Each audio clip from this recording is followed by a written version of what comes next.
It's an ultra rare late night video making session because I'm feeling passionate today. It's 2 a.m. I'm dead tired, but I kind of just want to talk to you guys. Today we need to talk about consistency. It's something we all want. It's something every fighting game player strives to be. We want to win as much as we can. We know we can't win every single game, but we want to put ourselves in a position to be able to win every single game, and that's kind of the elusive part. And I've been painfully inconsistent lately, both in ranked and in tournament. I happen to play in a bracket on my little 2-day hiatus from making these videos, and I did win my first match. It was needlessly close, and I had a pretty good second match, but then I got put into losers where I just got utterly destroyed, right? And in that moment, you kind of just tell yourself, you know, stuff happens, I lost. But that sentiment of like, you know, stuff just happens is a way for me to cope with the fact that I just was super inconsistent that day, and I was playing really wild and random and just not happy with how I was performing.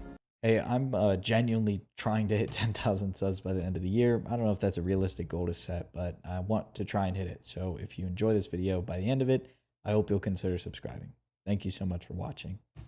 I think I really look up to players who consistently make an impact in the brackets that they enter, because at this point I understand how hard that really is. I can't even consistently win multiple ranked games in a row, and there's players out there who are under tournament nerve, even offline, online, whatever, are making top 8 every single week, right? And I think there's definitely levels to it too. Like, I feel like they're consistent for making top 8 every single time, but they might feel like they're inconsistent because they're not winning every single time. I think it's a game of perspective. And from my perspective, based on my own performance, I'm very inconsistent, like to a point where it just bums me out sometimes. And I'm not really talking about ranked matches so much. Those kind of come and go, and there's factors you can't really control within a ranked match, like the region which it matches you with, because for me, being in West Texas, it likes to match me with a lot of Mexico and like South America for some reason, and then Canada. If you look through my CFN, there's a lot of Canadians that I get matched with, even though I'm in the western part of Texas. So I've kind of learned to not really get too angry about those matches, because there's really nothing you can do. You know, your connection will just be garbage. Texas to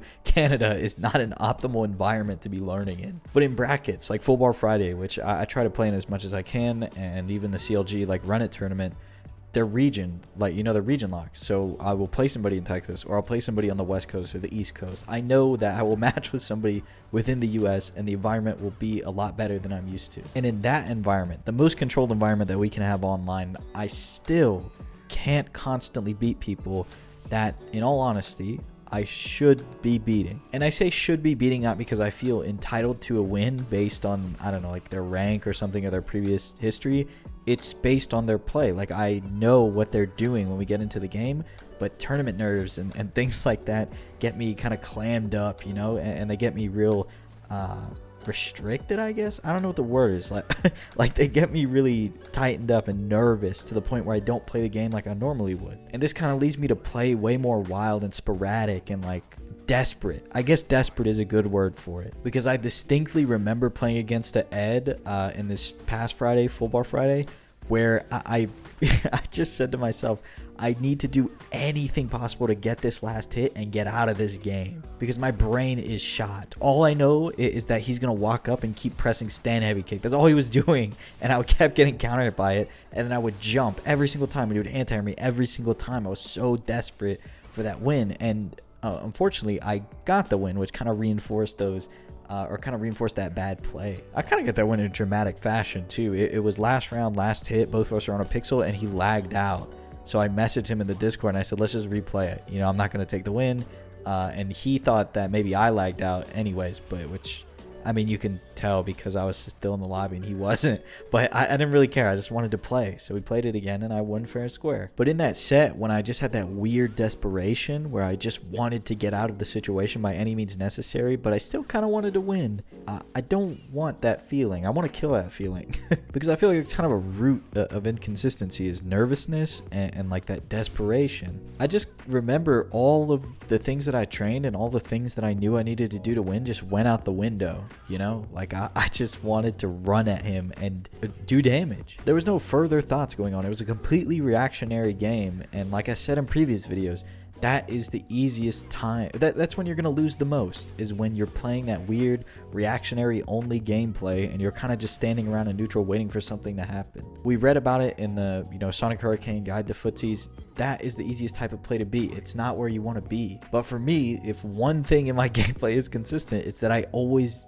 default back to that when I'm getting nervous or when I'm getting angry or when I just don't know what to think about. And I think it's just got to stop, like, immediately. I guess in a sense, it's just better to think about something rather than nothing. Or I guess I should say it's better to do something rather than nothing. But in that really nervous state, or like kind of that uncertain state where you don't know what to do, you don't want to press, or you don't really want to swing too much because you're scared that you're going to take damage. You're scared you're going to get whiff punished, or something is going to happen to you because you press the button. So you clam up and you just start blocking any turtle, or you get angry like I did and you just start running at them.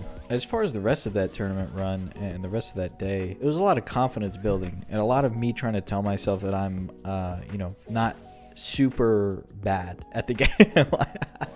Like, I'm not way worse than these people that I'm playing. Because it's very easy to, get matched up with somebody in a bracket whose name you recognize and who consistently does well in these brackets, and just say, oh, like, this guy, he's obviously a consistent player and I'm just some random scrub, so what chance do I have beating this guy? Or you say, well, I don't really care who he is. I have an honest chance at beating him. We met up in this bracket for a reason, and I'm kind of going to give it my all. It's two types of people, and as much as we all want to say we're the second person and we're exuding this crazy confidence, we don't care who gets in our way, some of us aren't quite there yet, and it's all right. And some people are going to admit that, and they're going to build some character and they'll build some confidence, and some people aren't going to admit that, and they're going to fake it till they make it, but we'll both end up in the same place anyways. But I will tell you from my own honest experience, there's a difference between that fake it till you make it confidence and real confidence, when you really feel like you can win. And I've caught myself multiple times, like, just in the moment, and I'll say,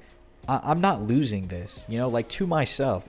And you don't even think it. Like, it just pops in your head and you play with, like, another level of brain power or something. I don't know what it is. But that's, like, the sensation you're chasing to have all the time because you want that consistency. It's just not enough for me to have that confidence in, spurts or, like, certain situations. I want it all the time. I want to be able to tap into it whenever I need it. That's the hard part. It's not mechanical. We're beyond the mechanics at this point. It's not execution. It's not like I constantly want to do this DP or that I constantly want to do this special move or something.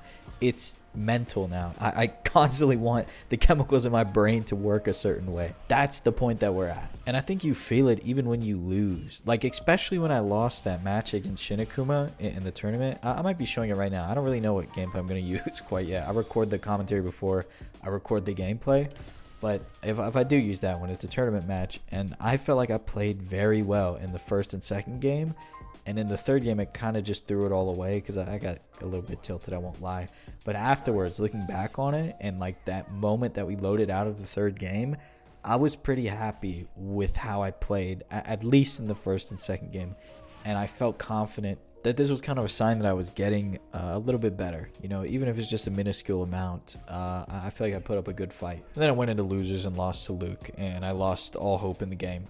Because Luke will do that to you, man. He hits you 2 times, and he goes into super, and you're dead. So yeah, Luke is the hope killer, and my hatred for him will go into Street Fighter 6. What a character. Anyways, I'm gonna let you guys go. Thank you so much for watching. If you made it this far, leave me a comment and let me know, because I really don't know how many people listen to all 8 minutes of these videos. Thanks so much for watching, and I'll talk to you again very soon.